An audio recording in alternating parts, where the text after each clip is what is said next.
Hello friends, Tina's kitchen and रेसिपीजमध्ये तुमचं स्वागत आहे। आज आपण करणार आहोत अगदी कमी वेळेत तयार होणारा मस्त चमचमीत असा मिक्स व्हेज पुलाव। अगदी सोप्या पद्धतीने पुलाव कसा करायचा हे मी तुम्हाला आज दाखवणार आहे। त्यासाठी व्हिडिओ पूर्ण बघा आणि व्हिडिओ आवडला तर लाईक, कमेंट आणि शेअर करायला विसरू नका आणि चॅनलला आणखी सबस्क्राइब केलं नसेल तर प्लीज सबस्क्राइब करा।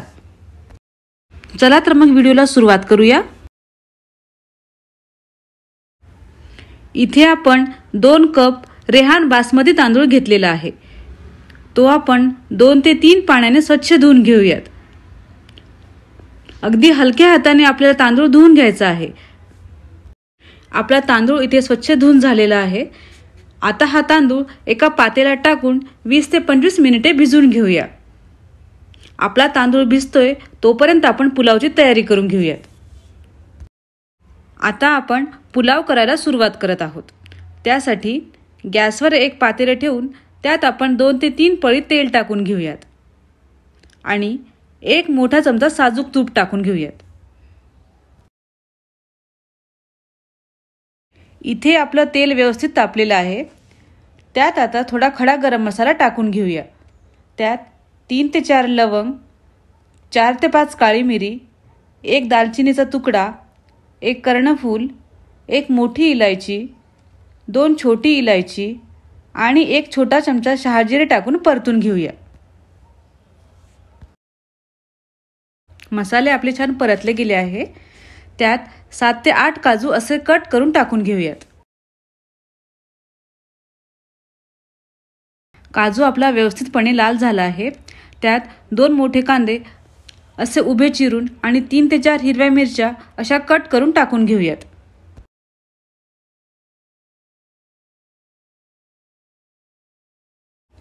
कांदा आपला व्यवस्थित परतून झाला आहे।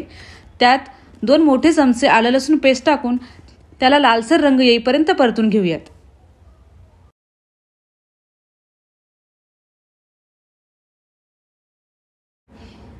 आलं लसूण छान परतून झालं आहे। त्यात आता 1 मोठी वाटी मिक्स व्हेजिटेबल टाकून घेऊयात। त्यात आपण 1 छोटा फ्लॉवरचा तुकडा, 1 बटाट्याचे काप, गाजराचे काप आणि पाव वाटी हिरवी मटार घेतली आहे।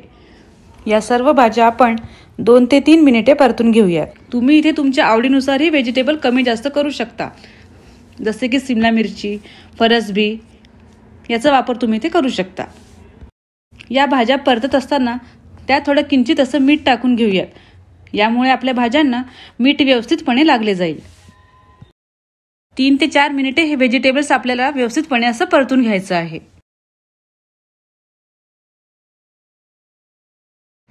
3 ते 4 मिनिटे आपली इथे झालेली आहेत। आता त्यात 1 ते 1.5 चमचा लाल मिरची पावडर, 1 चमचा धणे पावडर आणि पाव चमचा गरम मसाला पावडर टाकून 1 ते 2 मिनिटे हे मिश्रण आपल्याला व्यवस्थितपणे असं परतून घ्यायचं आहे।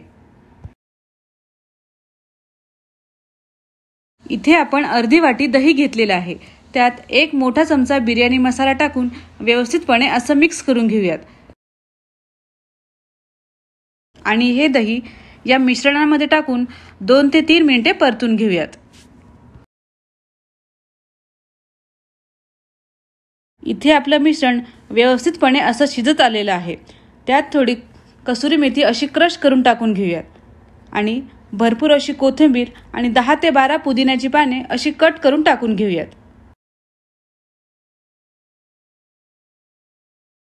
मंद आचेवर 3 ते 4 मिनिटे हे मिश्रण आपण इथे परतून घेऊयात। रेसिपी ट्राय करताना तुम्ही इथे बघू शकता अतिशय खमंग असा सुगंध इथे सुटलेला आहे। आता आपण इथे 2 कप तांदूळ घेतला होता। त्यासाठी आपण 4 कप पाणी घेतोय, म्हणजेच तांदळाच्या दुप्पट पाणी इथे आपल्याला वापरायचं आहे।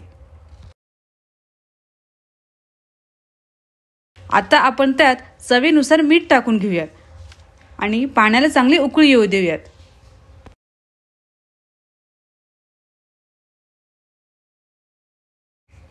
इथे तुम्ही बघू शकता पाण्याला छान उकळी आलेली आहे। त्यात आता भिजवलेला तांदूळ टाकून घेऊयात। आपला तांदूळ इथे व्यवस्थितपणे असा भिजलेला आहे। आपला इथे सर्व तांदूळ टाकून झाला आहे। 1 उकळी येईपर्यंत आपल्याला गॅसची फ्लेम हायच ठेवायची आहे। तांदळाला आता छान उकळी आलेली आहे।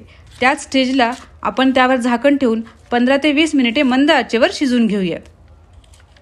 आता आपण बघून घेऊयात आपला पुलाव व्यवस्थितपणे शिजला आहे की नाही।